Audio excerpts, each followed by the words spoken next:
Assalamualaikum warahmatullahi wabarakatuh.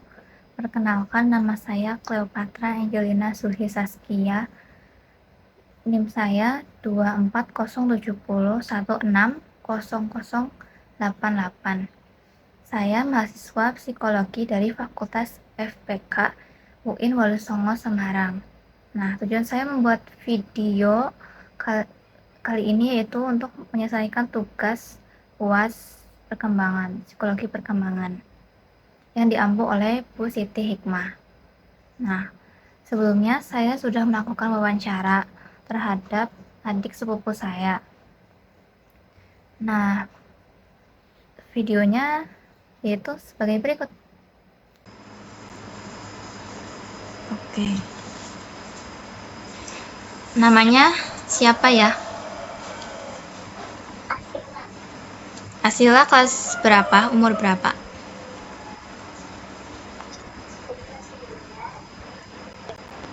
Nah, iya. Kalau Asila di rumah biasanya main apa?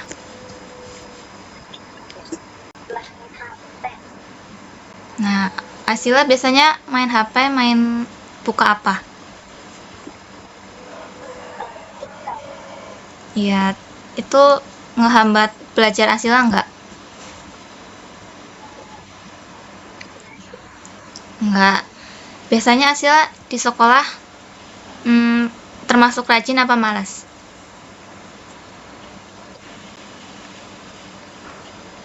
Rajin. Iya, nilainya tetap bagus kan? Iya. Nah, berdasarkan wawancara tadi yang dapat diambil yaitu Asila walaupun ia menonton TikTok lebih dari 1 jam, itu tidak mengganggu cara ia belajar dan akademik ia di sekolah. Ia tetap mendapatkan nilai yang bagus, mendapatkan nilai rata-rata 100 gitu kebanyakan. Nah, itu dipengaruhi oleh pola asuh orang tuanya.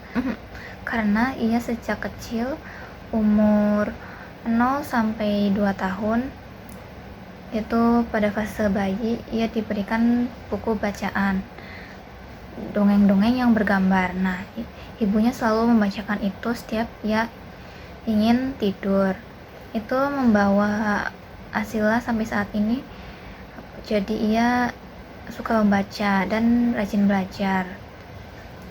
Dan orang tuanya juga selalu mengajarkan ia untuk belajar pada waktunya setiap hari belajar. Nah, peran orang tua ini sangat berarti pada masa pertumbuhannya sampai saat sekarang. Ia jadi tetap rajin belajar walaupun ia menonton video TikTok. Nah, dari hal tersebut, apa kaitannya dengan psikologi? Nah, ini sesuai dengan teori psikososial dari Erik Erikson. Nah, kehidupan individu dari kelahiran sampai kematian dibentuk oleh pengaruh sosial yang sering berinteraksi. Tersebut bisa terjadi karena peran orang tua Asila sendiri. Mereka mengajarkan perilaku positif seperti memberikan buku bacaan kepada ia semasa kecil sehingga sang anak pun tertarik karena buku bacaan tersebut yang bergambar kan anak suka hal-hal yang bentuk visual. Ibunya berkata ia mengajari membaca dan sering mendongengkan anaknya. Itu membuat anak terbawa sampai sekarang.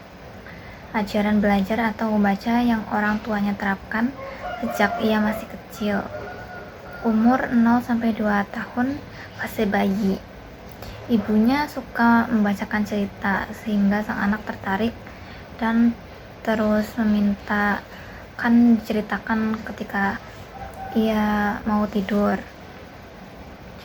Dan umur 2 sampai 6 tahun, tepatnya mungkin sekitar 4 tahun, ia sudah bisa membaca dan ia gemar membaca, sehingga orang tuanya memberikan buku bacaan pada anaknya.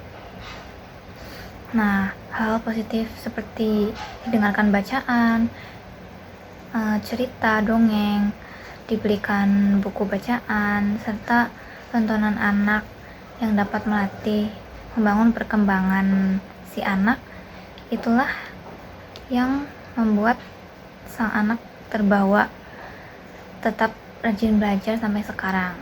Nah, itu sesuai dengan teori Erik Erikson yang menyatakan bahwa pengaruh sosial yang saling berinteraksi membentuk kehidupan seseorang dari kelahiran hingga ia dewasa dan sampai akhir hayatnya, sampai meninggal.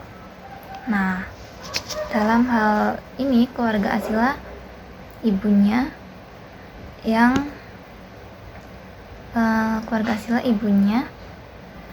ketika ia berumur 0 sampai 2 tahun, fase bayi pola asuh yang diberikan ibunya dari suka berdongeng, memberikan buku bacaan, dan perilaku positif lainnya yang ditunjukkan sehingga anak pun mencontoh perilaku tersebut. Itu masuk dalam pengaruh sosial karena orang tuanya yang membuat sang anak tetap rajin belajar dan sang anak mencontoh perilaku sang ibu, keluarganya, orang tuanya. Dia tetap rajin belajar walaupun di waktu selangnya menonton TikTok, karena ia tidak terpengaruh sebab ia sudah tertanam di semasa kecilnya senang membaca, senang belajar, seperti itu. Adanya pembiasaan ajaran orang tuanya memberikan contoh positif untuk selalu rajin belajar. Jadi, sekian yang saya dapat sampaikan. Sekiranya jika ada salah kata mohon maaf. Wassalamualaikum warahmatullahi wabarakatuh.